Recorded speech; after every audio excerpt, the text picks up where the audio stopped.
Olá pessoal, tudo bem com vocês? Aqui é o professor Roberto. Dando continuidade às nossas aulas de controle servomecanismo, na aula de hoje vamos estudar a compensação por meio do lugar das raízes.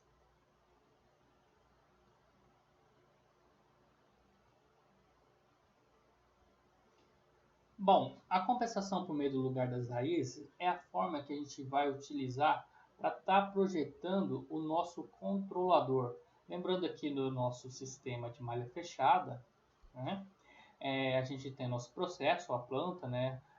É um modelo que a gente obtém através da função de transferência, que inicialmente foi originado através de uma equação diferencial. A gente já estudou como que a gente transforma de equação diferencial para a função de transferência, né? Então a gente tem entrada e saída aqui.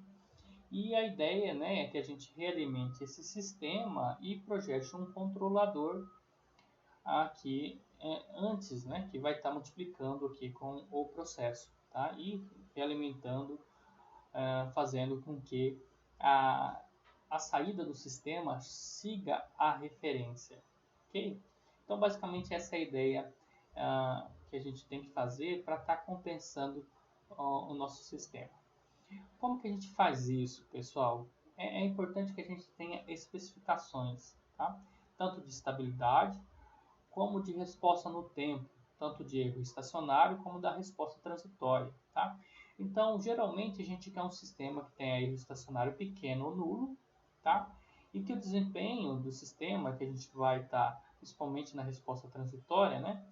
A gente tem um sobressinal baixo e um tempo de resposta transitória pequeno, tá? Então a gente quer uma resposta rápida, sem sobressinal e com erro estacionário nulo. Muito bem. Como que a gente geralmente realiza esse processo de projeto, né? Projeto do controlador, tá? Então, primeiro a gente tem as especificações. As especificações vão partir principalmente, né, de alguém que conhece bem o sistema que vai ser projetado, né, ou o que se deseja, tá? Eu vou dar o exemplo aqui, por exemplo, de uma impressora 3D. Se a gente fosse montar uma impressora 3D em que, ao invés da gente utilizar motores de passo, né, motores de passo, a gente acaba tendo um sistema em malha aberta, tá? Então, não seria esse o caso. Mas se a gente quisesse utilizar motores de corrente contínua, motores DC, aí, que a gente já vem estudando, tá? E a gente fosse realimentar esse sistema. Uma impressora 3D, ela vai se locomover tanto no eixo X, Y e Z, né? E a gente precisa determinar a posição, tá? Visto que quando ela vai fazer a deposição do material, ela vai seguir uma determinada referência de posição. Então, a gente não vai querer que que o nosso sistema, né, tenha um sobressinal. Se tiver um sobressinal, provavelmente a peça vai ficar torta, né? E que a gente quer uma resposta transitória bem pequena para que chegue exatamente naquela posição e realize, né, aquela trajetória que foi especificada para a extrusora da impressora 3D, tá? Então, mais ou menos nesse sentido. Para esse sistema, né, a gente já vai conhecer, né, quais são os requisitos, né? A gente vai ter que querer tanto o erro estacionário pequeno ou nulo, principalmente nulo, né? A gente quer um sistema sem sobressinal e com uma resposta transitória pequena, ok? Feitas as especificações, a gente vai obter o polo de malha fechada, que a gente já estudou como calculá-lo, tá? Essas especificações, né, estão relacionadas aí com o fator de amortecimento e com a frequência natural com que a gente consegue, então, calcular o polo de malha fechada. Tendo o polo de malha fechada, a gente vai utilizar algum método, né, para fazer o projeto do controlador. Tá? No caso aqui, esse método será o lugar das raízes. Feito o projeto do controlador, a gente entra na fase de análise. Tá? Nessa fase de análise, né, a gente verifica se as especificações foram atingidas. Então, o que a gente pode usar para análise? Né? Resposta no tempo, verificar se o controlador realmente alocou o polo que a gente especificou, tá? Se sim, né, beleza, vamos para a parte de implementação, tá? Nessa parte de análise, nessa fase de análise, a gente pode utilizar softwares como o Octave para poder, né, fazer simulação e analisar, né, as respostas, o lugar das raízes, etc. Ok? A implementação, pessoal, aqui pode ser feita de duas formas, tá? Principalmente controladores com amplificadores operacionais, tá? A gente não vai estar estudando isso, a forma de implementação nesse curso aqui. Pelo menos eu não pretendo estar mostrando. Mas aqui vocês facilmente vão encontrar com o controlador projetado, né? Como você implementa isso com amplificadores operacionais, ok?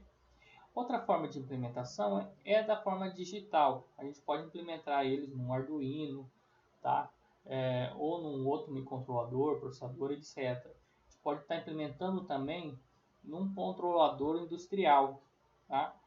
Os ganhos, né, do projeto do controlador, a gente pode estar colocando eles, programando eles num controlador industrial também, tá? Essa seria outra forma de implementação, tá? Que é a mais utilizada aí na indústria. A gente tem controladores principalmente de temperatura, né? De posição, etc. Ele já vem com a programação que você consegue depois configurar, né? Esses ganhos no controlador, ok? Uma forma mais simples seria implementar ele num microcontrolador, principalmente no caso de vocês, um Arduino, etc. Né? Ou outro tipo de controlador também, ok? Muito bem. O primeiro controlador que a gente vai estudar vai ser o compensador por avanço de fase, né? Então, o que é a compensação por avanço de fase?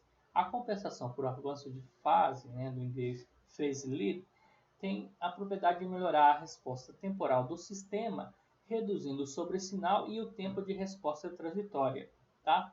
Então, se a gente se nosso objetivo vai ser reduzir o sobressinal e o tempo de resposta transitória, esse controlador é o que a gente vai ter que escolher, né? Uma das formas de fazer isso, né? Esse controlador específico a gente consegue projetar o controlador para atingir esses objetivos, tá? Para verificar essa propriedade, basta notar que quando o compensador por avanço de fase é incluído na malha, o ponto de intersecção das assíntotas do eixo real é deslocado para a esquerda do plano S, tá? Então, lembrando aqui, quando a gente desloca à esquerda do plano S, tá, pessoal? A gente diminui o sobressinal realmente, tá?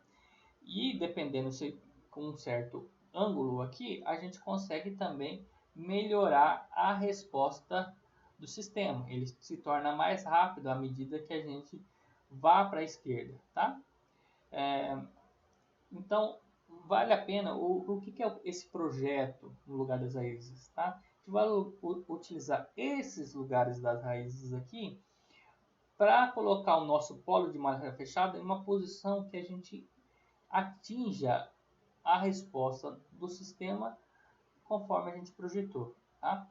Então, a gente vai manipular isso, tá? Então, a ideia é que a gente, com a multiplicação da função de transferência do controlador, a gente modifique o lugar das raízes, né? Fazendo com que o polo de malha fechada, né?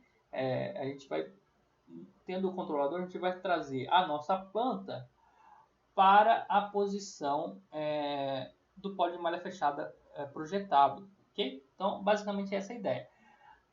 Alguns controladores têm certas características, como o compensador por avanço de fase, que a gente vai conseguir reduzir o sobressinal e a resposta transitória, ok? Com isso, o lugar das raízes também se desloca para a esquerda, fazendo com que o sobressinal e o tempo de resposta sejam reduzidos, tá? Então, é basicamente essa ideia aí. A gente vai alterar o controlador para fazer isso, tá? E qual é esse controlador, pessoal? O controlador que a gente vai projetar é esse aqui, G de C de S, né? Tem um ganho K, né? Uma constante K, temos um zero e temos um polo, tá? Temos aqui, ó, como ele no plano S, tá? Então, o θ aqui vai ser o nosso ângulo do polo, tá? O φ vai ser a contribuição angular do zero, ok? Então, o zero do compensador deve estar localizado mais próximo do eixo imaginário, quando comparado ao polo, PC aqui.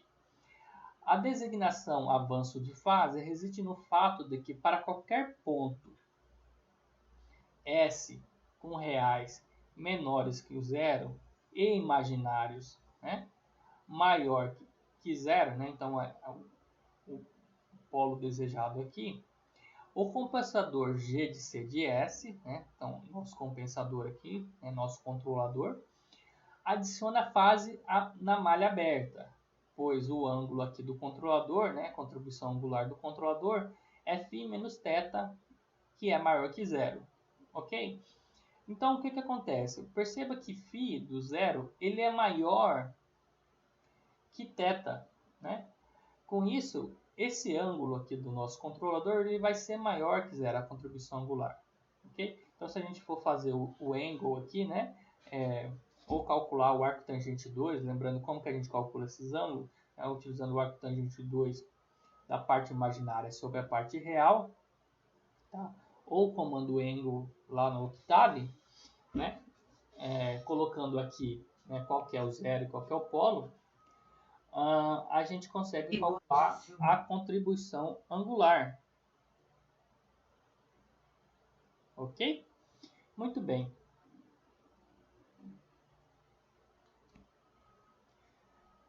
Bom, pessoal, a gente continua no próximo vídeo, onde a gente vai realizar este exemplo.